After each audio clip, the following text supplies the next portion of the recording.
Boa noite a todos. Muito bom estar mais um ano, recomeçando. É bom estar aqui de volta para falar do Evangelho de Jesus para todos. Hoje nós vamos refletir aqui sobre o capítulo 17. E o nosso tema é Sede Perfeitos. É um capítulo muito interessante, muito importante, porque esse capítulo é, vamos dizer, uma aplicação prática do Evangelho. Justamente por isso, eu vou dar uma passada muito rapidinha, agora na introdução, em cada item que Kardec traz. É um capítulo que não é muito longo, então como eu sei que não vou conseguir aprofundar nele todo, pelo tempo, mas como ele passa muito para nós essa mensagem aqui de compilação da conduta do Evangelho segundo o Espiritismo, eu vou contar para vocês aqui. O primeiro item que Kardec escolheu aqui é o Caracteres da Perfeição. Bom, nosso capítulo é o Sede Perfeitos. Caracteres da Perfeição é a primeira parte e eu vou aprofundar um pouco nela, mas basicamente ele fala sobre essa busca, esse caminho nosso em busca da perfeição. Depois ele traz um outro item que é o homem de bem. O homem de bem, quem é? O homem de bem é aquele que tem fé em Deus acima de tudo e de todas as coisas. E ele traz aqui, gente, uma verdadeira lista que vai quase uma página inteira das qualidades do homem de bem. Então é muito interessante de ler, porque aí você vai vendo, opa, essa eu estou com nota 10, essa eu estou com nota 8. É interessante, que é o que a gente vê no Evangelho. Por isso que eu digo que é uma compilação, é uma aplicação prática do Evangelho. Ele traz também os bons espíritas, que conversa direto conosco, esse item, os bons espíritas. Por quê? Porque ele conta aqui na reflexão, nas anotações dele, qual é o papel do bom espírita e o que é ser um bom espírita. Eu vou aprofundar um pouquinho nele. Aí ele traz a parábola, que é uma das mais lindas e lógicas que eu gosto de falar, que é a parábola do semeador, que mostra, na verdade, um retrato da humanidade, de estágios em que a humanidade se encontra. Nas instruções dos Espíritos, ele fala sobre o dever. O dever, o que é? Nada mais do que a nossa obrigação moral. Isso é o dever. Essa obrigação moral, que ela tem que estar primeiro incutida na minha cabeça, que é, eu tenho essa obrigação moral comigo e com o outro. Então, esse é o sentido de nós pensarmos no que é isso, porque a gente fala muito, né? O meu direito vai até onde começa o do outro, o seu só vem até aqui. Mas qual é o nosso dever moral? Eu vou me aprofundar um pouco nele também. Ele traz um item que fala da virtude, fala sobre, a gente não fala das virtudes, que nós levamos as nossas virtudes, né? O que a gente desenvolveu e aprendeu aqui, é isso que a gente fala. E aqui ele dá uma importância para esse tema de virtude, quando ele fala que quando a pessoa é boa, é caridosa, é trabalhadeira, é generosa, é moderada, ela é uma pessoa virtuosa. Então é uma pessoa que acumula as virtudes e que estas virtudes, elas não devem ser exibidas, no sentido de exibir mesmo, de mostrar. Elas têm que ser adivinhadas, é esse o termo que ele usa. Elas têm que ser percebidas. Então eu não tenho que bater bumbo e dizer, olha como eu sou boa, né? As pessoas que convivem comigo, que passam pela minha vida, é que vão perceber se eu sou boa ou não. Então é uma conduta que tem que estar muito internalizada. Então ele aprofunda bem nesse tema da virtude. Daí ele fala uma coisa muito interessante, um outro item, que é os superiores e os inferiores. E olha que interessante a comparação na reflexão de Kardec, que a prova da autoridade, ela é uma prova tão dura e desafiadora quanto a prova da riqueza. A gente sempre fala que a prova da riqueza é uma prova difícil, porque uma pessoa que é abastada, que pode tudo, que tem tudo, é difícil para ela fechar os olhos e desenvolver algumas virtudes, não é? Vamos e venhamos que não é uma tarefa fácil quando você tudo pode. Para que mesmo que você vai ligar para o próximo, para que mesmo que você vai fazer caridade, não é? E a prova da autoridade, ela é tão desafiadora quanto essa prova da riqueza, porque quando você está investido de autoridade, seja na sua empresa, seja na sua casa, né? Quando tem outros que convivem com você e que estão numa posição, seja hierárquica, né, ou de filho, e você exerce autoridade sobre essas pessoas, você fica também a um passo de escorregar, como pode acontecer na prova da riqueza. Porque você pode, você manda, né? Então, daí para você exercer autoritarismo ao invés de autoridade, é muito tênue a diferença. Então é uma prova dura, e aqui ele reflete bem sobre isso. Eu estou dando essas pinceladas porque eu quero deixar em vocês um gostinho eu quero ler o capítulo 17 do Evangelho. Vocês vão ver que, sem ter outra palavra para usar, eu posso dizer que é um resumão, assim, né, do Espiritismo para nós, do Evangelho. O penúltimo item é o homem no mundo. Sim, nós vivemos numa sociedade que tem regras que estão de acordo com a época que vivemos. Então, é claro que nós temos que nos encaixar nessas normas e nessas regras do nosso tempo e da sociedade que habitamos. Mas isto não pode sobrepujar o nosso dever moral. Isto não pode ser negligenciado porque eu tenho que cumprir regras, eu vivo numa sociedade onde as leis são isso, são aquilo, e eu esquecer das coisas espirituais e colocar só estas coisas materiais sobre as coisas do divino. E o último item desse capítulo é o cuidar do corpo e do espírito. Sim, nós cuidamos do nosso corpo, e aqui nós estamos cuidando do nosso espírito, né? Nós somos um espírito que temos a oportunidade de evoluir graças ao nosso corpo que nós habitamos. Então nós temos obrigação de cuidar dele. Por que eu estou falando isso? Porque aqui Kardec traz isso, porque a gente negligencia com exageros, né? Com comida, exageros com bebida, exagero com exercício físico, exagero com trabalho, né? Passa pela privação do sono, que aniquila a nossa capacidade de saúde, de memória, sem perceber. Então, o mesmo cuidado que nós temos aqui com a nossa parte espiritual, nós temos que ter também com o nosso corpo. Então, eu gosto de passar por isso tudo para mostrar para vocês a sensatez das reflexões que tem aqui e que úteis, que elas são para nós, para o nosso dia a dia, né? E como o nosso tema é sede perfeitos, o primeiro item é o caracteres da perfeição, que Kardec escolheu aqui 4 versículos bem pequenos de Mateus. Eu vou ler para vocês, é bem curtinho, porque serve de base para a gente compreender todo o resto que tem aqui. Diz assim: amai os vossos inimigos, fazei o bem àqueles que vos odeiam, e orai por aqueles que vos perseguem e que vos caluniam. Porque se não amais, senão aqueles que vos amam, que recompensa você vai ter com isso? Os publicanos também não fazem isso? Eles também amavam quem amava eles.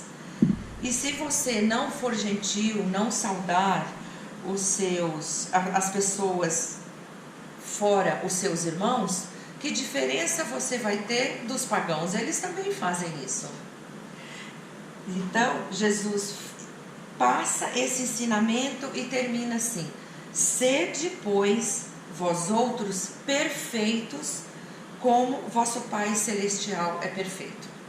Bom, Ao pé da letra, isso aqui quer dizer: seja perfeito como Deus é perfeito, né? Nosso Pai Celestial é Deus. Aí eu pergunto, a gente consegue? É inadmissível a gente pensar que a gente pode ser perfeito como Deus, porque Deus é o Criador de tudo. Deus é o Pai, é soberano. Então, admitir que nos é dado ser perfeito como Ele, é admitir que a gente pode se igualar a Ele. E nós não podemos. Então, o que Jesus estava passando aqui era, se Ele falasse com todos os detalhes, aquelas pessoas não perceberiam a sutileza das palavras. Então, o que Ele fez? Ele ofereceu um modelo. Deus é um modelo, a perfeição de Deus é um modelo.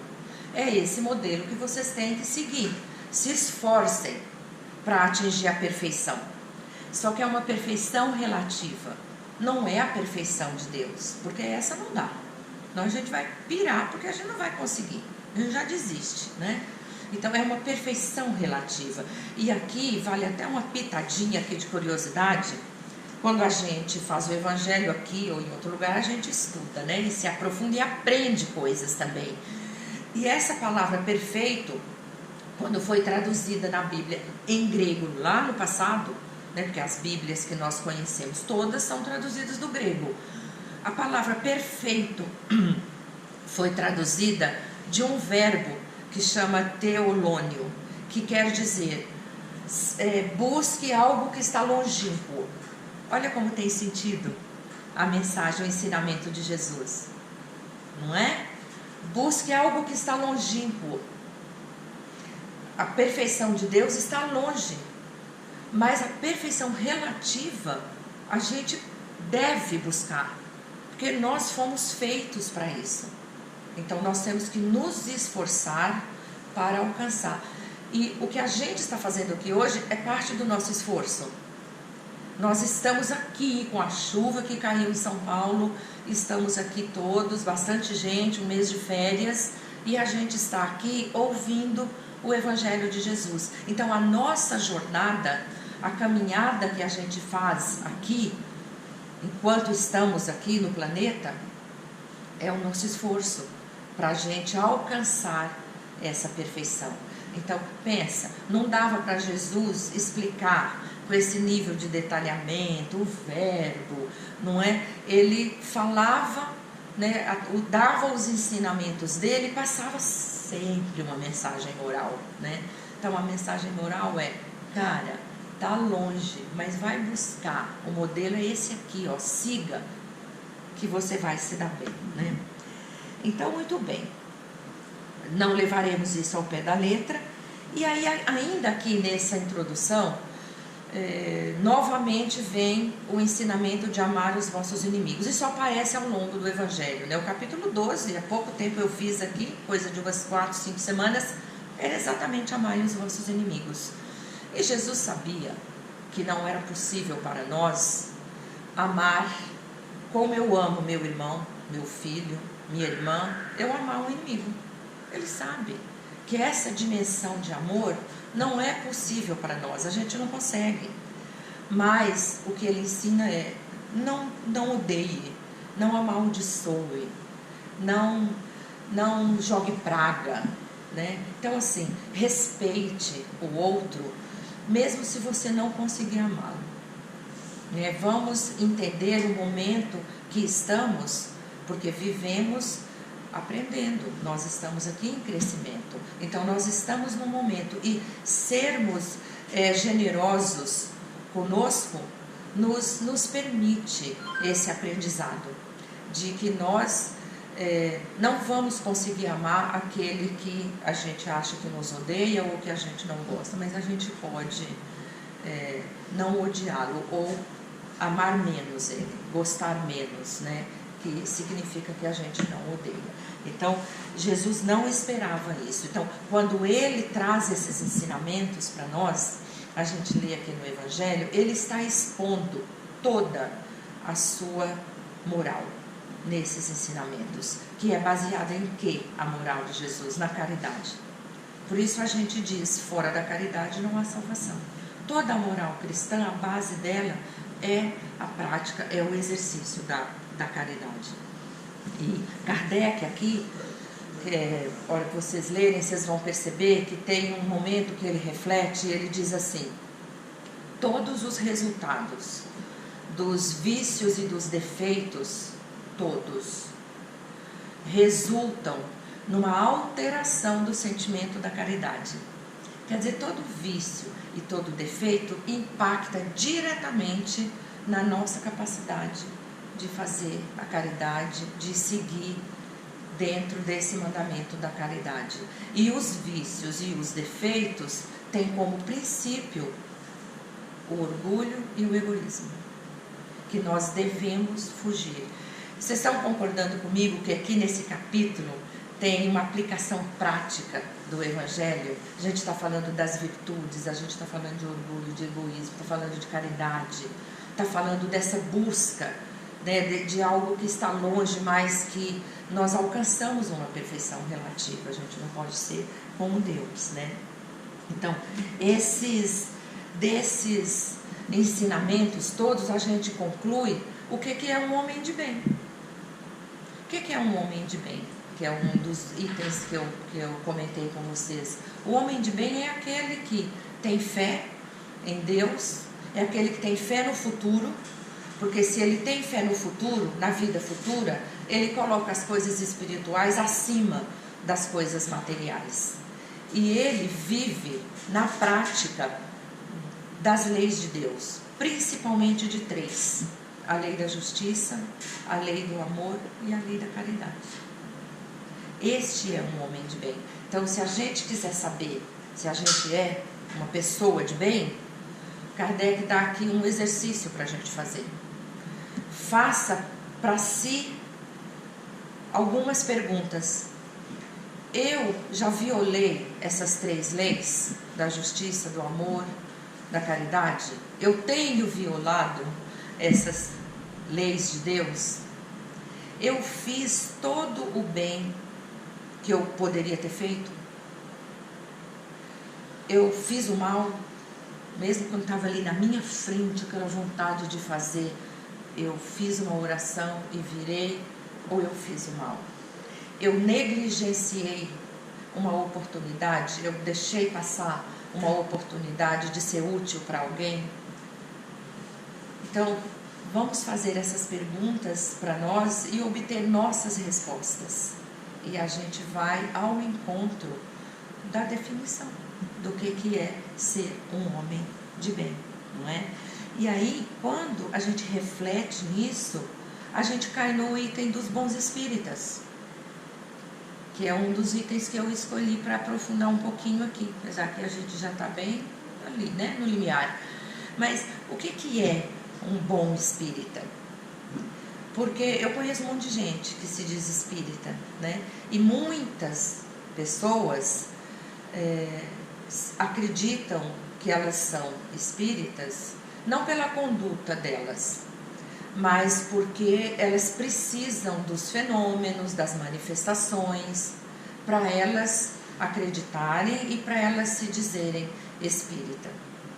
O bom espírita é aquele que compreende. Quem vive nessa crença, preso a manifestações, preso a fenômenos, é porque não compreendeu o que é o espiritismo, não compreendeu o que é ser espírita. São pessoas que têm ainda laços muito resistentes, presos à matéria, e que precisa dessa comprovação.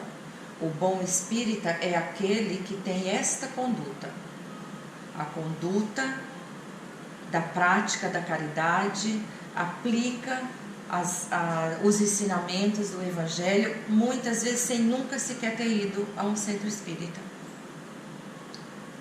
Então, muitas pessoas, a gente que as pessoas que nos conhecem, a família que sabe que a gente frequenta um centro espírita, não sei com vocês, mas comigo acontece muito de virem fazer perguntas, tirarem dúvidas, não é? Fazerem pedidos. Então, cuidar que a gente estude o Evangelho e tenha conhecimentos é útil, além de ser bom para nós, porque melhora a minha conduta nessa jornada, dessa busca do que está lá longe, mas como também eu posso bancar o semeador, né? Que é a parábola que tem nesse aqui, e eu quero comentar, finalizando, comentar sobre a parábola do semeador. Nós podemos, como bons espíritas, nos tornar semeadores.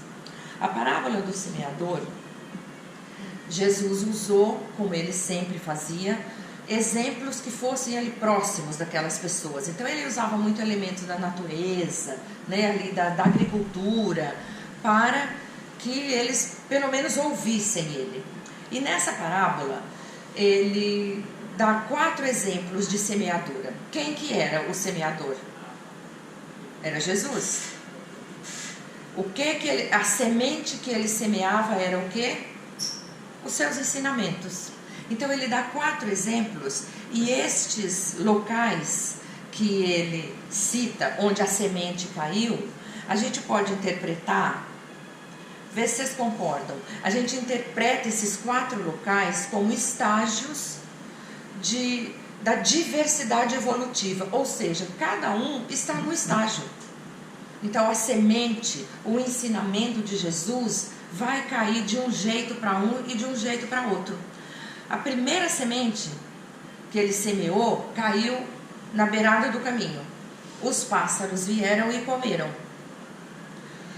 Este local, a beirada do caminho, representa que tipo de pessoa?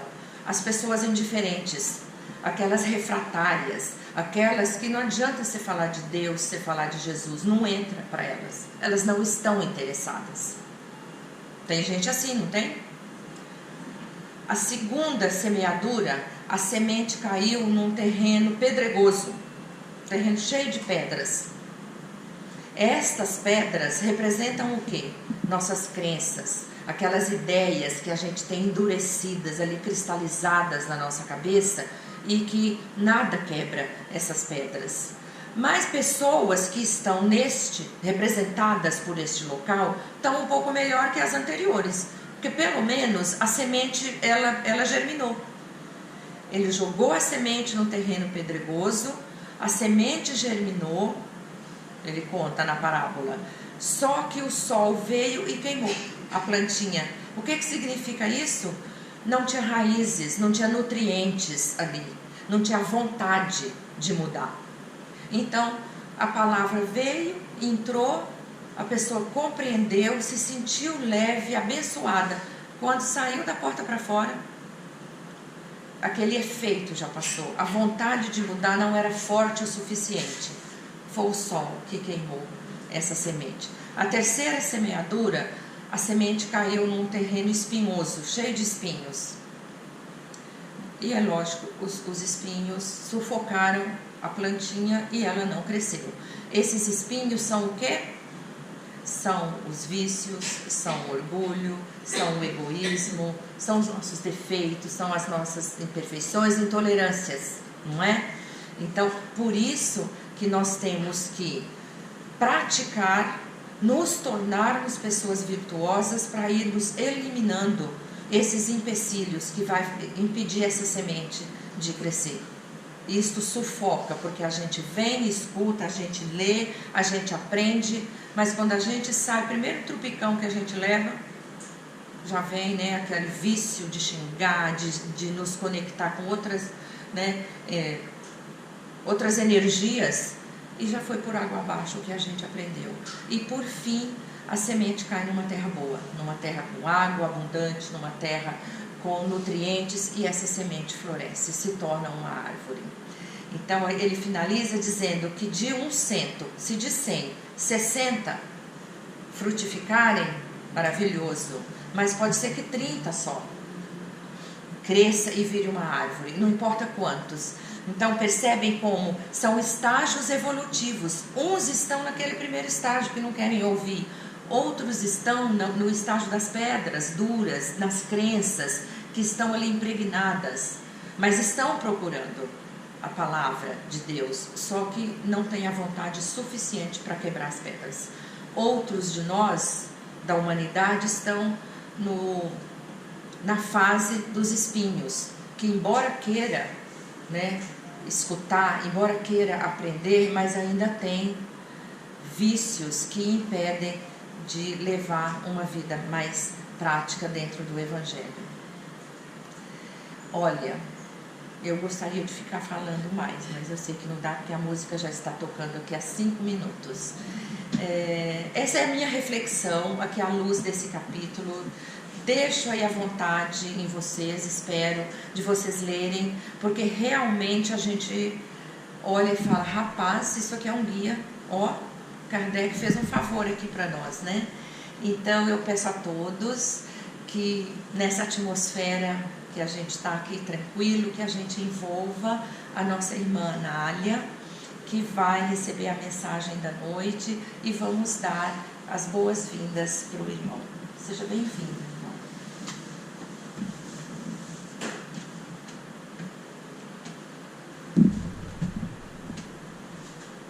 Queridos irmãos, que a paz esteja convosco, que a luz do Cristo continue nos envolvendo, para que possamos compreender seus ensinamentos e vivenciá-los em todos os momentos que nos são favoráveis.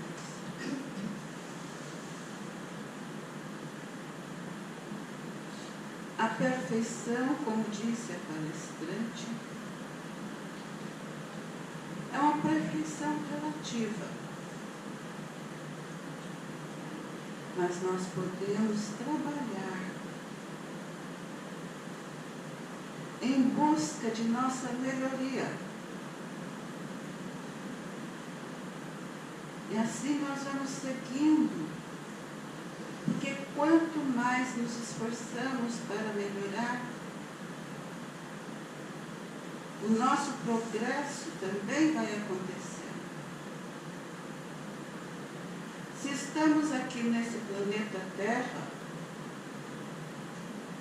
envolvidos em situações muitas vezes complicadas, que não entendemos por que está acontecendo,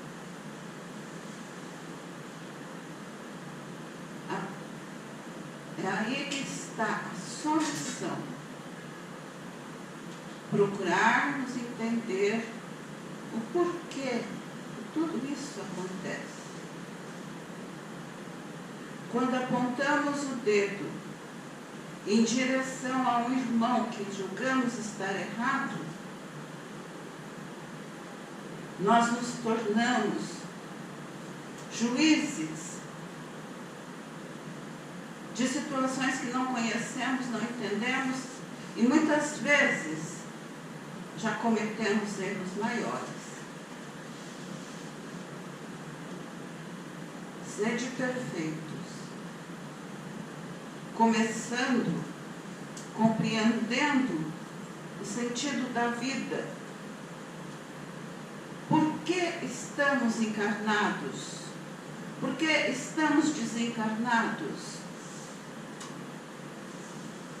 Encarnamos, desencarnamos, reencarnamos, e as dúvidas muitas vezes continuam.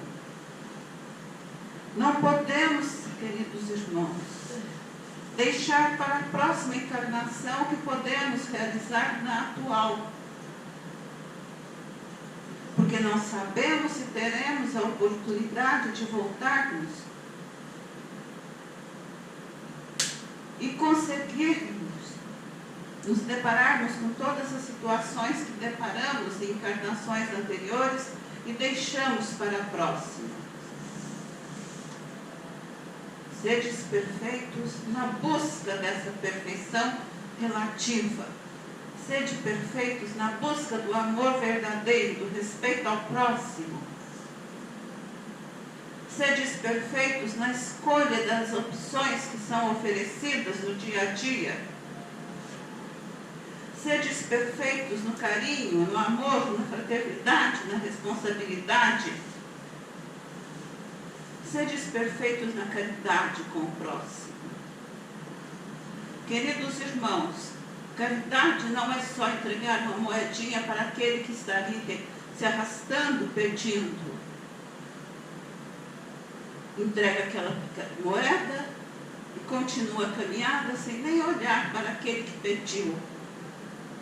Alguma vez já passou pela cabeça de vocês que aquele irmão que está se arrastando ali no chão, numa outra encarnação já foi companheiro de jornada de vocês?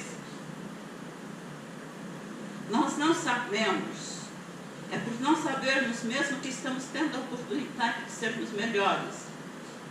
Não julgarmos aquele que está ali sem um teto, sem uma família, sem um lar. E muitas vezes sem a coragem necessária para se levantar e seguir em frente. Estender a mão a esses irmãos que estão ali abandonados muitas vezes é de uma caridade muito grande, muito maior do que dar o pão de cada dia. O pão que Jesus nos ensinou é o pão do amor, o pão da vida.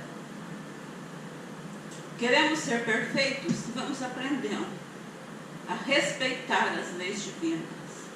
Queremos ser perfeitos? É respeitarmos o nosso próximo, respeitarmos a nós mesmos, respeitarmos essa vida que Deus nos deu. Nós sabemos quantas encarnações já tivemos e isso não é importante. O importante, queridos irmãos, é essa que os senhores e as senhoras estão vivenciando agora. Não deixem para depois. Esse é o grande presente que Deus, nosso querido Pai, está dando a cada um. Uma boa noite a todos e que a paz do Mestre Jesus nos acompanhe. Muito obrigada. Somos nós quem agradece, irmão, a mensagem maravilhosa. Muito obrigada, volte sempre. As portas da nossa casa estarão sempre abertas.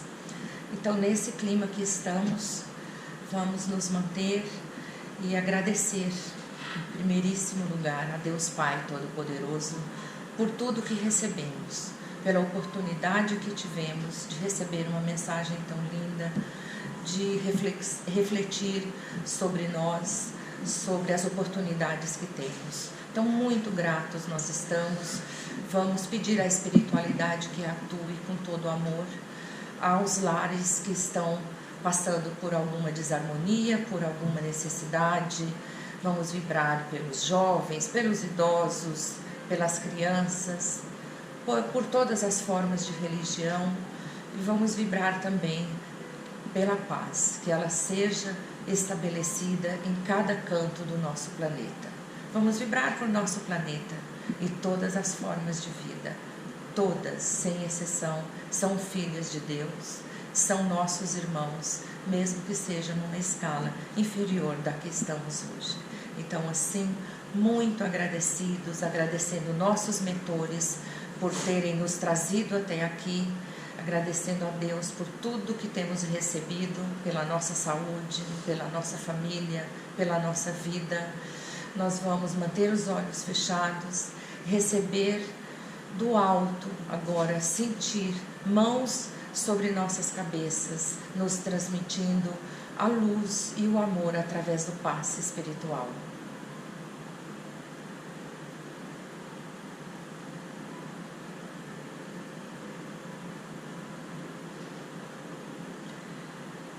Muito agradecidos, nós pedimos licença para encerrar com aquela oração que Jesus nos deixou.